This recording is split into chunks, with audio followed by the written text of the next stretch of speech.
Parce que voilà un texte de loi qui a été violé. L'article 80. Tout le monde sait ici que l'article 80 a été violé par Elekam. Chaque parti politique qui a saisi le conseil électoral a entre ses mains la réponse du conseil électoral. Je suis dans l'impossibilité de publier la liste parce que, c'est-à-dire qu'il reconnaît lui-même la violation du texte. Mais alors, qui va sanctionner? Qui va sanctionner cette fraude de l'article 80?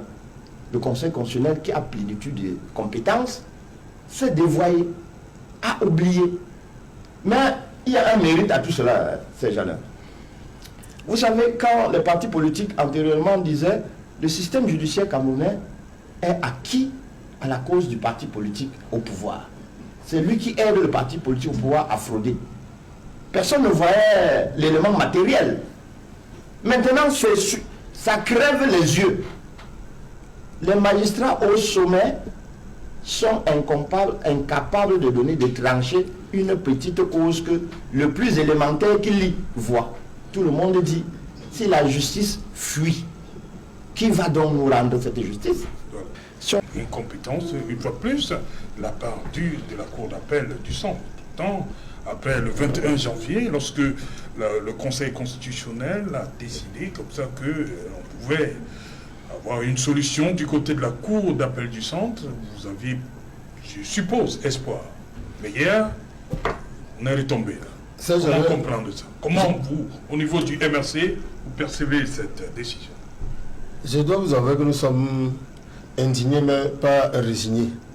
Nous attendions d'une certaine manière à ce genre de décision parce que nous sommes aujourd'hui dans un état de non-droit total, dans un état où la justice a foutu le camp.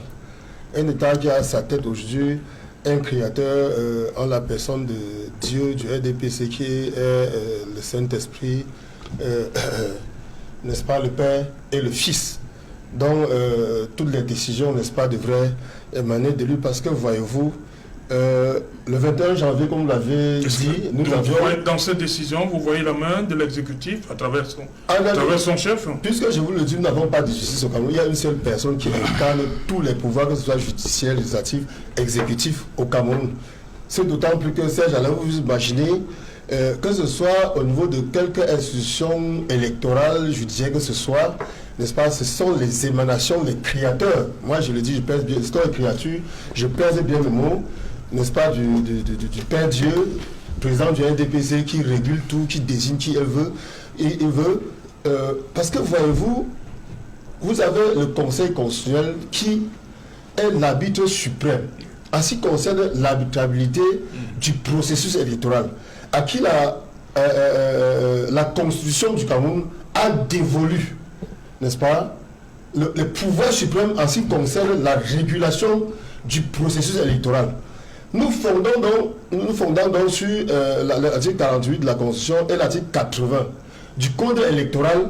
Nous avions saisi le Conseil constitutionnel pensant que nous avions une vision juridique en ce qui concerne l'obligation par le directeur général de l'Élecam de publier la liste électorale nationale.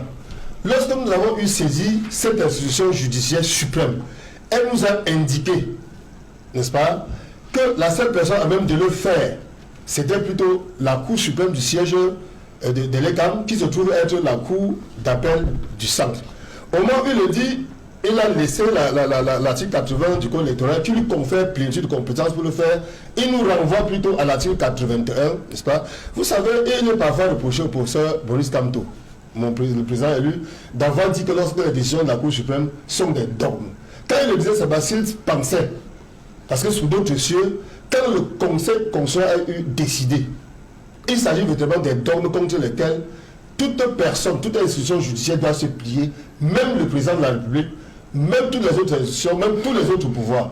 Malheureusement, force a été de constater, comme vous l'avez dit, qu'après que le Conseil constitutionnel nous ait indiqué qui est l'autorité judiciaire compétente dans cette matière, nous sommes allés saisir effectivement, après l'échec que nous avons échoué devant le Conseil électoral, la Cour d'appel du centre, qui malheureusement nous répond encore qu'elle est compétente sur le plan matériel. On parle de compétence matérielle, c'est-à-dire s'agissant, n'est-ce pas, de l'objet qui lui est adressé qui tient à ce qu'on demande de lui imposé au directeur général Elekam, M. Essoussé Eric, n'est-ce pas, de publier la liste électorale nationale. Je ne peux pas comprendre, Serge-Alain, sur quoi ce monsieur peut compter pour défier autant le peuple camerounais.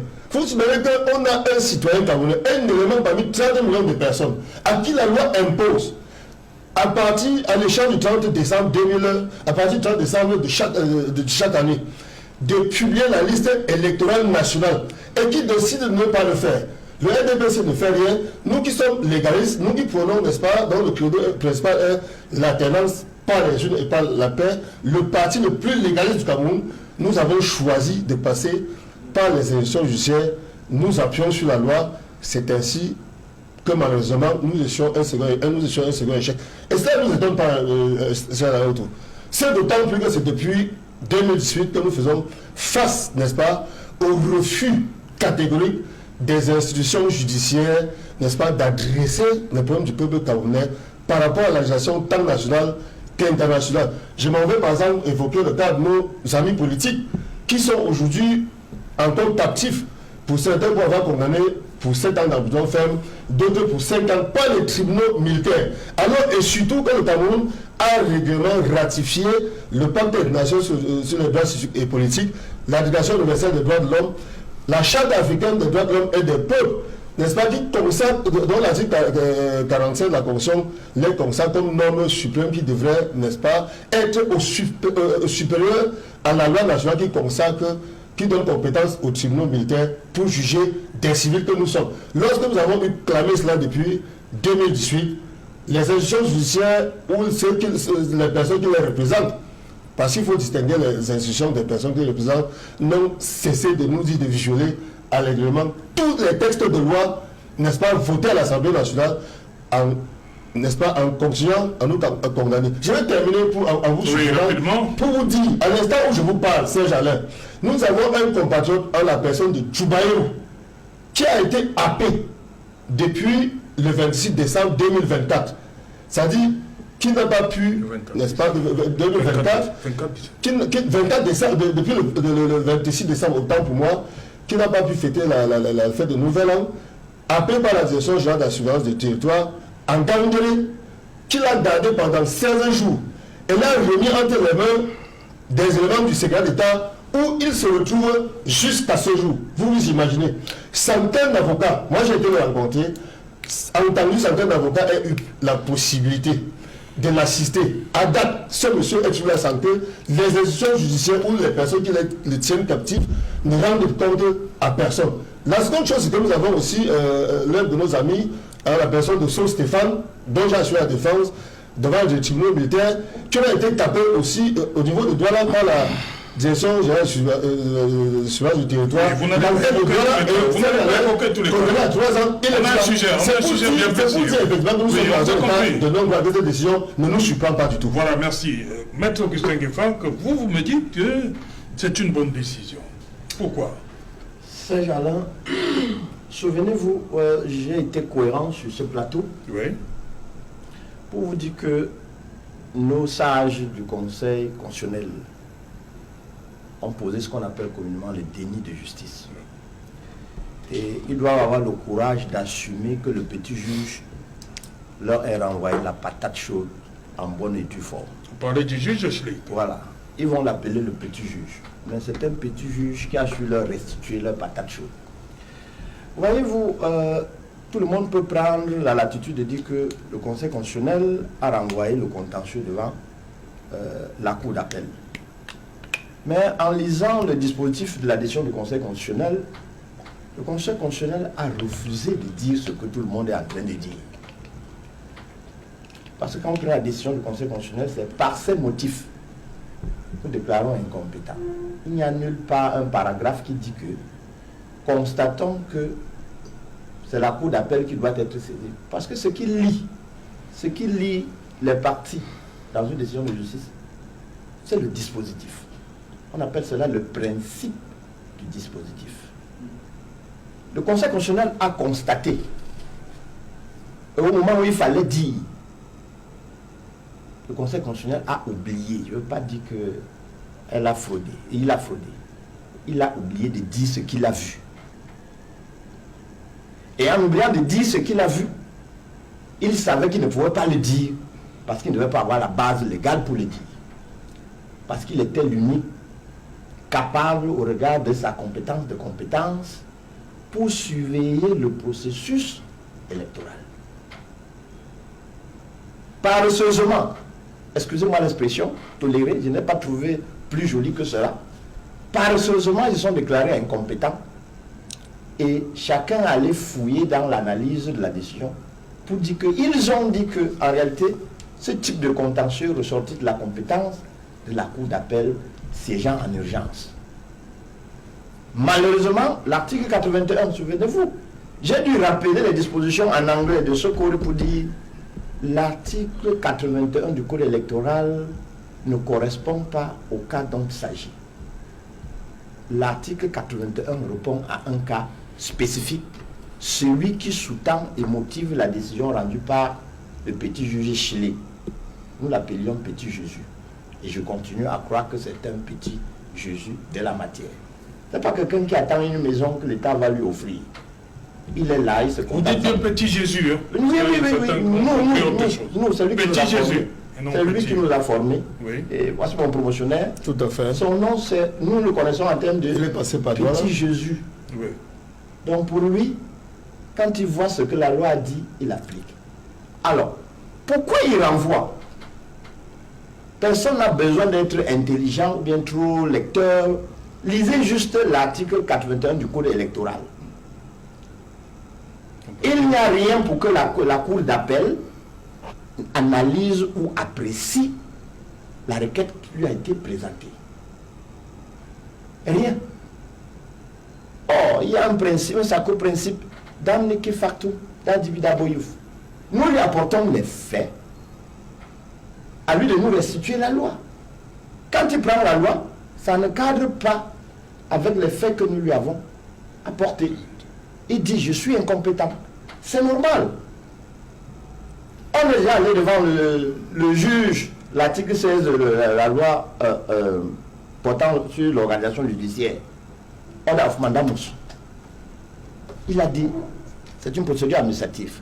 À l'heure actuelle, moi je suis convaincu, et je sais que si on me demande en tant qu'avocat de saisir la juridiction administrative, je vais dire que c'est juste pour amuser la galerie ou bien pour accompagner le système et mettre davantage le Conseil constitutionnel en difficulté et lui demander de trancher en ce moment-là une seule question, le conflit négatif qui s'élève.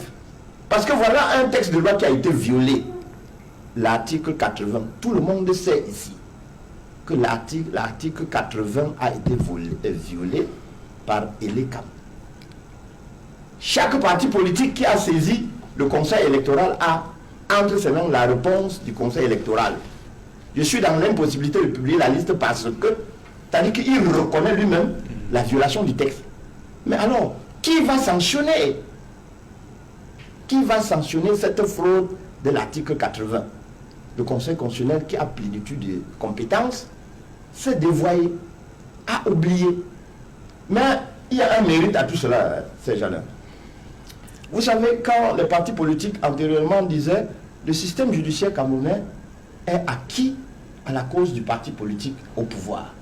C'est lui qui aide le parti politique au pouvoir à frauder. Personne ne voyait l'élément matériel.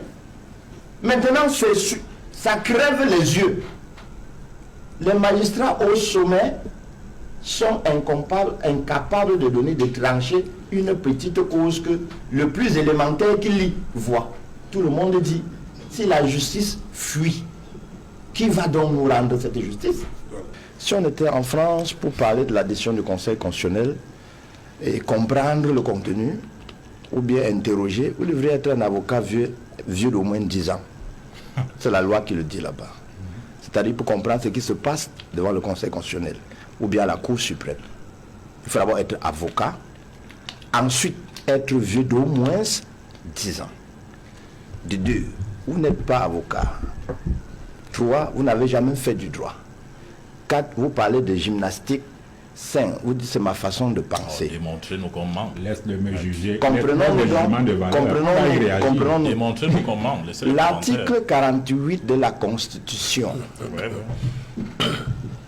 dit que le Conseil constitutionnel est juge de la régulation. Lisez, pour qu'on soit sérieux. Lisez pour lui, s'il vous plaît. Donc pour tout le monde, même à la maison. Article 48. Déjà la Constitution aussi. Voilà la Constitution de la République du Cameroun. Article 48, alinéa 1. Le Conseil constitutionnel veille à la régularité de l'élection présidentielle, des élections parlementaires, des consultations référendaires. Il en proclame les résultats. Allez jusqu'à 50. Vous permettez? Monsieur, je n'aime pas le désordre. Non, qu'on a jusqu'à 50. Alors, qu'est-ce que cela veut dire? C'est le maître suprême des élections. Il veille à la régularité. Et pour comprendre ce qu'on appelle par la régularité des élections, le professeur Joseph Ouna, dans son traité de droit cons, a invoqué, a expliqué ces notions. Il dit pourquoi, parce que c'est la question qu'il pose. Pourquoi on contrôle les élections? Qu'une distraction ce soir. Il dit premièrement, pour assurer la garantie des opérations électorales. En deux, pour assurer la sincérité des élections. En trois, pour garantir l'équité. Vous n'avez même pas permis qu'on lise tout l'article 48, hein, parce qu'on aurait vidé, vous n'auriez plus besoin de dire quelque chose. Laissez que Serge Alain lise tout l'article 48 pour que les gens nous comprennent à la maison. Alors, troisième chose, comme il ne veut pas que j'édifie le Non, on peuple, veut lire l'article 48 intégralement, c'est vous qui l'avez demandé. Eva Bama, j'ai la parole. Bien sûr. Nous sommes amis, mais il faut arrêter. Troisième chose, mon distingué Onanina dit que il paraît que l'instance première a été sautée. Non. Autant les individus que les personnes morales ont saisi le conseil électoral. Le conseil électoral n'est pas le président du conseil électoral. Le conseil électoral est composé de 12 membres,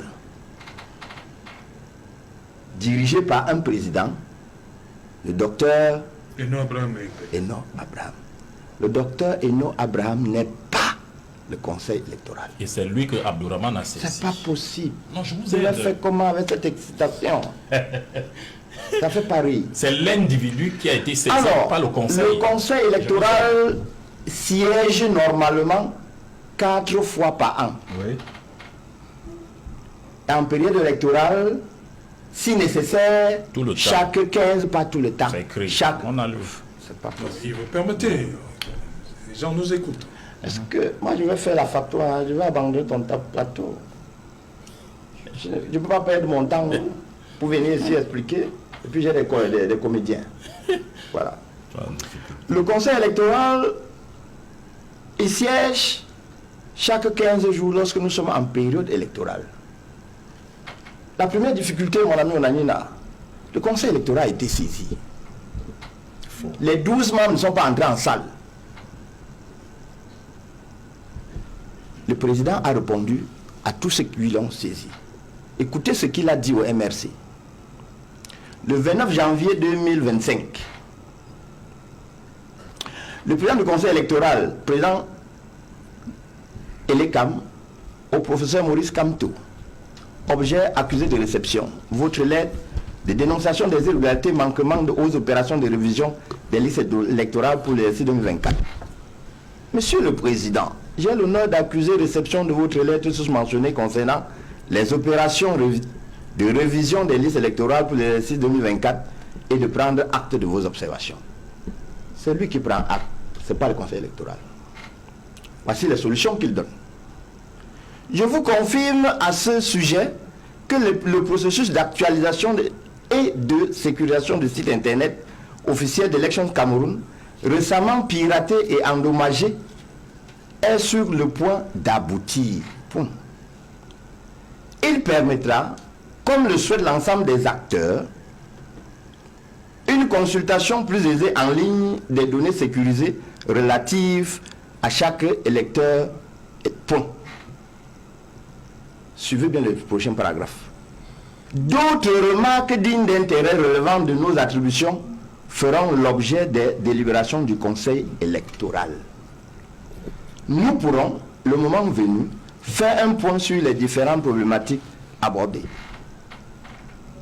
Ce qui veut dire qu'il s'est substitué au Conseil électoral. Il a rejeté la requête qui était adressée au Conseil électoral en disant « Voici la difficulté que je ne peux pas surmonter. Le site a été piraté ou bien endommagé. Il est en cours de reconstitution. Le jour où j'aurai achevé les opérations de réparation, la liste sera à la portée de tous. » C'est à lui qu'on a écrit, maître. Deuxième chose, il dit d'autres préoccupations que je pense que ça échappe à ma compétence. Moi-même, je vais déférer cela au Conseil électoral. Donc, pour celui qui ne comprend pas bien, si on a saisi le président du Conseil électoral, pourquoi lui et pas le C'est pas Conseil possible. électoral, maître? C'est ce que